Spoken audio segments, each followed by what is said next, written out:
Olá!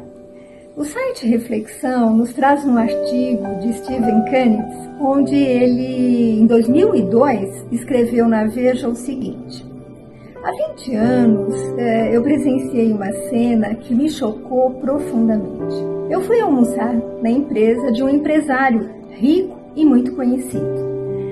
Eu achei que os olhos dele estavam um pouco estranhos, pareceu até ver uma lágrima, no canto de um dos olhos, mas eu pensei, bobagem, homem não chora na frente de outro homem, E principalmente um homem como esse. E continuamos ali comendo a sobremesa. De repente, ele começa a chorar copiosamente. Eu não sabia o que fazer. Eu não sabia se era algo que eu tinha dito, se ele estava preocupado com as contas do dia, com o imposto de renda, com o IOF, eu não sei, mas eu fiquei sem ação diante daquele choro, daquele homem chorando, um homem muito mais velho do que eu. E aí ele disse, minha filha casa amanhã, agora caiu a minha ficha, eu não conheço a minha filha. Diz Canitz que quando ele voltou para casa, ele voltou arrasado, pensando na situação daquele homem. E ele prometeu a ele mesmo e à esposa que nunca aceitaria um emprego que impusesse a ele esse tipo de sacrifício, que era priorizar o emprego, a carreira, como aquele homem tinha dito, que conhecia tudo na sua empresa, tudo sobre o seu negócio, mas nada sobre a filha que estaria partindo, saindo da sua casa. E ele prometeu isso para sua esposa. E o que nós percebemos é que hoje em dia a gente não se preocupa em colocar a família em primeiro lugar. Nós nos preocupamos em como conciliar nosso trabalho, estudo, família, as atividades dos nossos filhos. Nós nos preocupamos, repito, em como conciliar e não em colocar em primeiro lugar. E depois ajeita-se o resto. Assim como o cinema americano vive mostrando, Sempre o pai é aquele executivo, que não consegue chegar a tempo de assistir o jogo de futebol do seu filho ou o teatro da sua filha, E quando ele chega, o evento já acabou e só lhe resta inventar uma mentira ou dar aquela desculpa esfarrapada de sempre de que ficou preso no seu trabalho.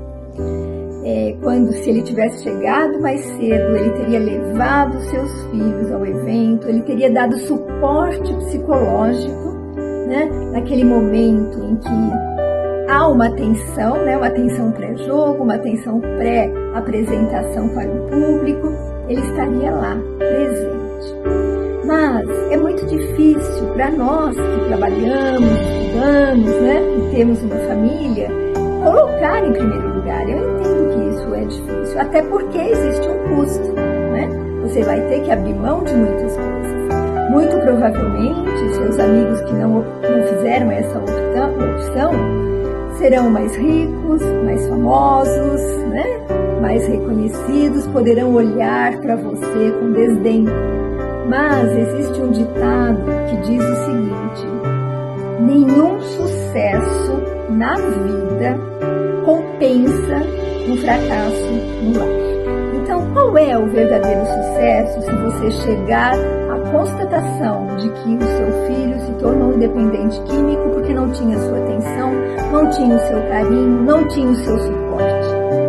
Qual é o sucesso em você verificar que você está casado, mas não conhece mais a sua esposa, que os anos a transformaram como transformou você?